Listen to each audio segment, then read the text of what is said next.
Kata Ibn Qayyim dalam kitab dia Ighathatul Lahafan, dia mengatakan iblis ni dia akan tengok kita dan dia akan kaji kita, kekuatan kita kat mana. Dia tahu kelemahan kita dan dia akan tengok kekuatan kita. Dia tengok manusia ni, dia tahu manusia ni ada dua kategori. Manusia ni dua je kategori dia. Sama ada dia cuai pada agama ataupun dia rajin dengan agama. Bagi orang yang cuai dengan agama, dia akan gunakan kelemahan insan tu. Katalah insan tu dia betul-betul kalah bila tengok harta, maka iblis akan gunakan kelemahan tu untuk tewaskan dia dengan rasuah, untuk tewaskan dia dengan mencuri. Kan? Ada manusia yang tewas dengan nafsu dia, maka iblis tewaskan dia dengan zina. Jadi iblis akan tengok. Ada satu lagi jenis manusia, dia bersemangat dalam agama. Dia nak cari agama. Iblis kalau nak goda dia supaya dia cuai terhadap agama, iblis tahu dia ni memang tak makan lah. Sebab semangat dia pada agama ni kuat. Jadi iblis tengok kekuatan dia. Kuat dia kat mana? Iblis akan goda berdasarkan kepada kekuatan tu.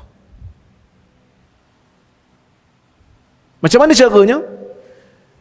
Dia tengok satu orang kuat ibadat, solat rajin, puasa rajin, jadi iblis akan galakkan dia untuk beribadat, sehingga iblis menjadikan dia ni terbiasa dengan ibadat, terisi masanya dengan ibadat, sampai lupa untuk menuntut ilmu. Hukum hakam jahil. Dia tak peduli pasal ilmu, sampaikan dia boleh tengok orang yang menuntut ilmu, dia kata yang ni nak pergi cari dunia je ni. Ni cari akhirat. Aku ni cari akhirat duduk dalam masjid. Kan? Saya ada terbaca dalam media sosial semalam ke kemarin, ada satu ceramah dia beritahu, kata ada seorang wali ni berpuluh tahun beruzlah, berpuluh tahun mengasingkan diri, tak jumpa siapa-siapa, tak keluar daripada tempat dia beruzlah. Uzlah ni dia macam bertapa jugalah, tak keluar-keluar melainkan untuk pergi untuk bergelut dan tak jumpa orang berpuluh-puluh tahun. Orang dengar, Masya Allah, dia pun kata ni wali Tuhan. Kita pun heranlah, takkan wali Tuhan tak pergi sembahyang Jumaat? Iblis dia tengok ada manusia suka dengar cerita-cerita orang yang buat ibadat ni, sampai dia kata Masya Allah hebatnya. Kan dulu saya pernah ceritakan ada satu tarikat yang mengajar ahlinya, bukan semua ni, ada ahli sufi yang bagus, kan? Ada ahli sufi yang bagus, yang alim. Bahkan kalau tuan-tuan tengok dalam kitab-kitab hadis ada gelaran Az-Zahid. Ini orang-orang yang bagus, tapi bukan semua, ada yang jahil. Ada tarikat yang mengajar anak-anak murid dia untuk beruzlah, sampai sembahyang Jumaat pun boleh tinggal. Sebab apa? Sebab dia kata orang sakit tak wajib pergi sembahyang Jumaat. Kamu sedang sakit hati. Sakit hati tak lagi sembahyang Jumaat. Kalau macam tu senang tuan-tuan. Marah ke anak, tak wajib dah sembahyang Jumaat aku ni. Sakit hati ke anak. Itu adalah tafsiran yang tak betul. Sakit yang tak boleh ni adalah sakit yang membebankan untuk pergi. Kan, sakit yang beban untuk pergi. Kalau sakit tu tak beban untuk pergi, sekadar sakit sikit-sikit je, kena pergi. Sembahyang Jumaat selagi mana dia tu bukan musafir, selagi mana dia tu lelaki, cukup syarat untuk pergi sembahyang Jumaat, pergi sembahyang Jumaat. Tapi ada manusia menggunakan warna agama untuk tersesat di atas nama agama. Kan? Ada satu AJK masjid. Ini zaman saya dululah. Waktu saya duduk di sebahagian negeri sebelum saya pindah ke Perlis ni.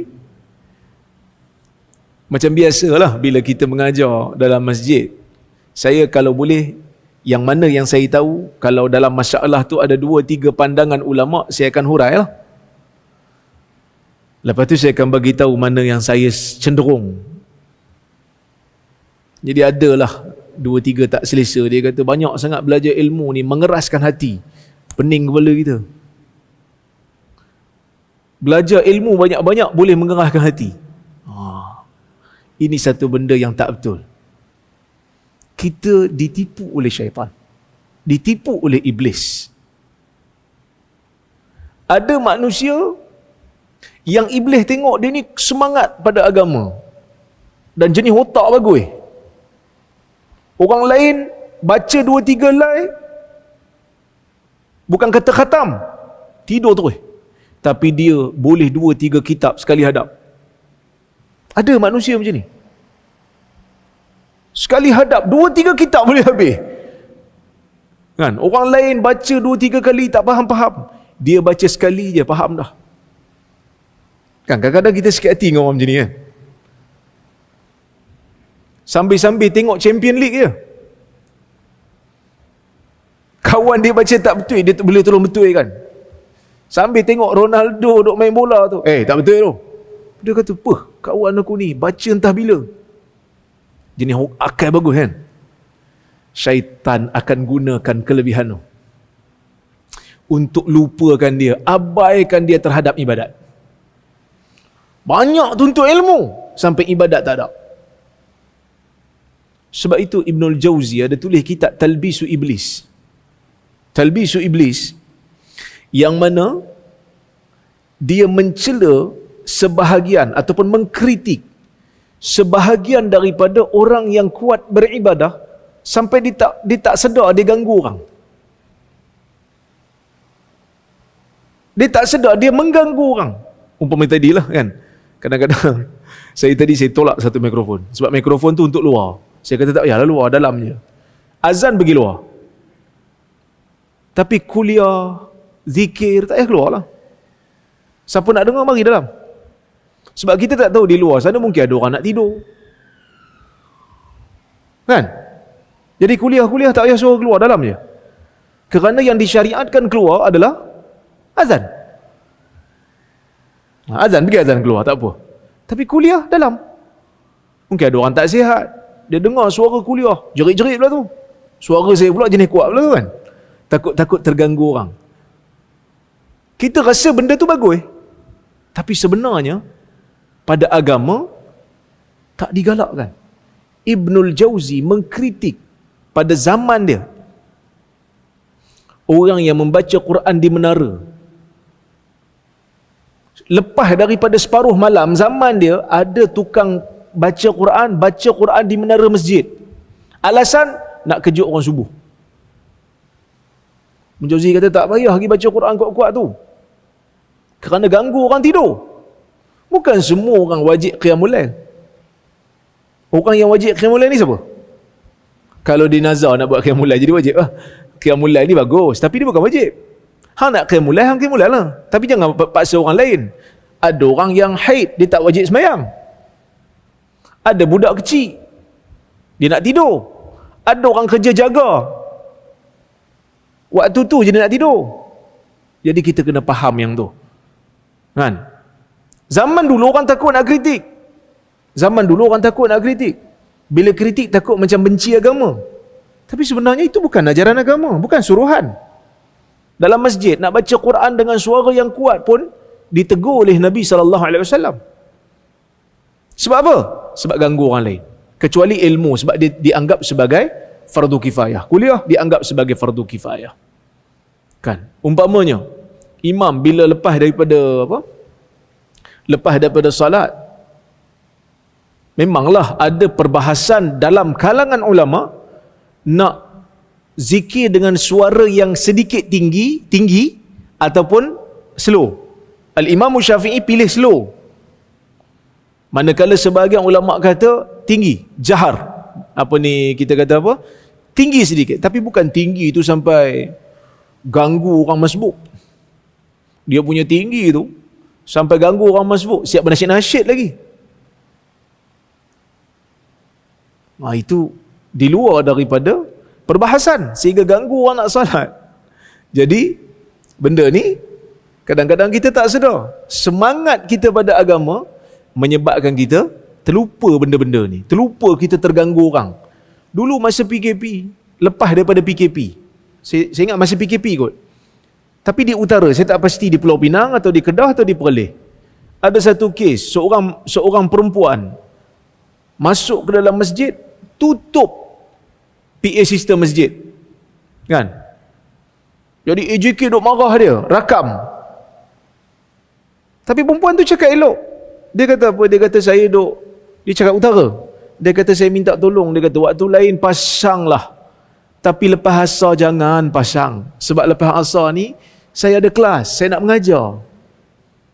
AJK duk rakam. Letak dalam Facebook. Saya tak pasti siapa yang letak dalam Facebook. Mungkin AJK, mungkin orang lain yang rakam tu. Tapi dengan harapan mungkin dengan harapan dia orang kecam makcik tu. Lah kali, orang semua sokong makcik tu. Sebab apa? Sebab dia ada kelas online dekat rumah. Tiba-tiba suara daripada masjid ganggu. Bukan azan pun. Kalau azan tu kita faham, azan bukannya lama. Tapi dia pergi zikir punya panjang sampai sejam. Orang nak mengajar tak boleh. Orang mungkin ada tuition online. Mungkin ada kelas universiti yang dilakukan secara online. Jadi kadang-kadang masjid tak apa nak faham benda ni. Sebab tu saya kata kalau kuliah di masjid ni tak payah keluar lah suara. Dalam aja. Sebab apa? Sebab mungkin di keliling kita ni, ada orang mengajar tuition. Ada orang kuliah online pula. Ada budak yang nak tidur. Ada orang sakit yang nak berehat. Jadi kita faham keadaan itu supaya kita tak mengganggu mereka. Tapi ustaz ini syiar azan. Macam mana ustaz? Dia orang tak dengar kuliah. Dia orang tak dengar kuliah kita je. Mungkin dia orang dengar kuliah lain. Kalau dia orang nak dengar kuliah, mari masjid. Ajak dia orang datang masjid. Itu kerja kita lah pula nak kempen kan. Jadi tak perlu paksa orang lah. Ya? Ada manusia yang kekuatan dia suka derma. Pemurah. Iblis goda dia. Sehingga dia rajin ataupun dia betul-betul pemurah pada orang lain. Sampai nafkah keluarganya terabai. Sebab itu, kalau kita tengok, Nabi SAW tak pernah ajar kita untuk lawan iblis. Tetapi Nabi ajar kita untuk berlindung dengan Allah daripada iblis. A'udzubillahi minasyaitanirrajim. Aku berlindung dengan Allah. Minta perlindungan daripada Allah supaya tak diganggu oleh iblis. Sebab apa? Sebab iblis ni umur dia lagi tua daripada kita. Jadi dalam bab menggoda manusia, iblis ni database dia dahsyat. Sampel dia lebih dahsyat daripada PhD. So jangan duk lawan dia lah. Dia pandai. Kita tak pandai. Berlindunglah kepada Allah daripada gangguan dia. Jadi sebahagian daripada orang-orang sufi ni telah tertipulah masalah ni. Sehingga mereka sangka mereka buat benda baik. Tapi mereka telah menyebarkan hadis palsu. Yang mana hadis palsu ni dosa besar. Dan ada di kalangan pemalsu hadis ni, palsukan hadis untuk apa? Palsukan hadis untuk mengampu pemerintah. Yang saya telah pun huraikan dalam kuliah yang lepas. Ada ke ustaz? Kan? Ulama-ulama zaman dulu yang mengampu pemerintah ada. Nama pun direkod, Riyaz ibn Ibrahim. Kira zaman dulu ni orang yang kaki ampu pemerintah memang ada. Untuk dapatkan apa? Untuk dapatkan kedudukan, untuk dapatkan jawatan, untuk dapatkan tempat, untuk dapatkan habuan dunia. Kita berlindunglah daripada semua benda ni. Moga Allah Subhanahu wa taala menjadikan diri kita ni sentiasa ikhlas. Ya? Sentiasa ikhlas. Dalam menegur manusia dalam perjuangan, dalam beragama. Kalau betul benda tu salah, kita kena tegur.